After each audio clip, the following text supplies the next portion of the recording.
Selamat sejahtera dan salam satu Malaysia saya ucapkan kepada para pensyarah, rakan-rakan yang menonton video saya dan penonton yang berminat untuk mengetahui ceramah ini. Nama saya Lee Pei Shan ingin memberikan sebuah ceramah bertajuk Gaya Hidup Sihat Mengawal Tekanan Darah Tinggi kepada Golongan Hipertensi. Apa itu tekanan darah tinggi? Tekanan darah tinggi juga dikenali sebagai hipertensi. Tekanan darah tinggi ditarifkan sebagai satu penyakit senyap yang boleh membawa kepada komplikasi dan juga kematian jika tidak dirawat. Hipertensi juga boleh merosakkan tubuh manusia sebelum mereka menunjukkan apa-apa gejala. Jika dibiarkan tidak terkawal, anda mungkin boleh dapat pelbagai komplikasi kesihatan, pengurangan kualiti hidup atau bahkan kecacatan. Jadi, untuk mengawal tekanan darah tinggi, lebih baik mengambil gabungan rawatan dengan pengubahsuaian gaya hidup untuk mencapai matlamat dalam mengawal tekanan darah.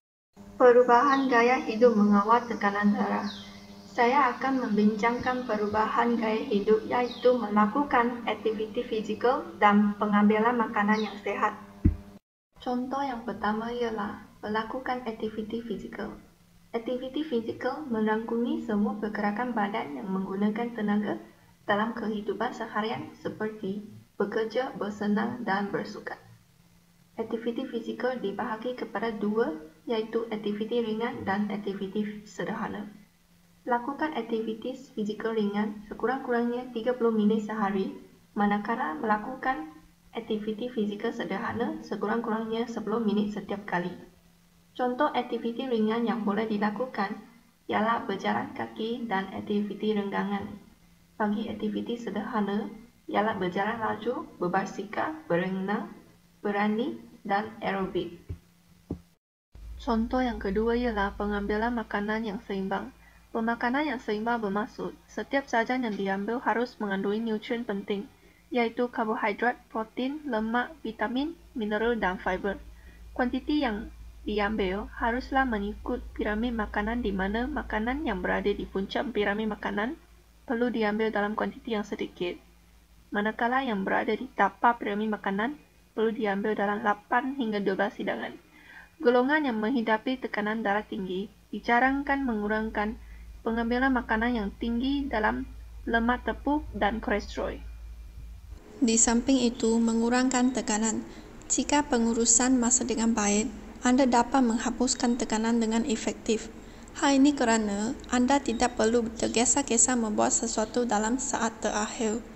Luangkan masa sedikit untuk berehat atau melakukan aktiviti yang menurunkan dengan rakan-rakan atau keluarga juga dapat mengenai tekanan dengan cara yang sihat. Apabila anda marah, digalakkan bertenang dan tarik nafas panjang supaya dapat mengawal kemarahan. Yang seterusnya, bagi pesakit perlu tahu mengenai ubat-ubat darah tinggi. Ubat-ubat darah tinggi akan diberikan mengikut kesesuaian dan keadaan premorbid pesakit. Sekiranya darah tinggi tidak dapat dikawal dos ubat darah tinggi yang pertama akan dinaikkan ataupun ubat darah tinggi jenis kedua akan diberikan.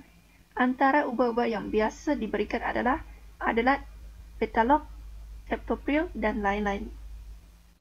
Akhir sekali, kesan perubahan gaya hidup mengawal tekanan darah adalah dapat mengekalkan berat badan normal dan mengawasi kulit pinggan. Bagi yang berhenti merokok, dapat memberikan manfaat kepada kesihatannya. Senaman fizikal sekurang-kurangnya 30 minit dalam seminggu boleh mengurangkan tekanan darah sistolik dan penurunan tekanan darah diastolik. Kesimpulannya, gaya hidup sihat penting untuk kesihatan tubuh badan dan otak kita semua. Bersenang, makan sihat, dapat mengawal tekanan darah dan menjaga kesihatan kita. Semoga anda semua dapat menambah ilmu pengetahuan dan mendapat manfaat. Sekian, terima kasih.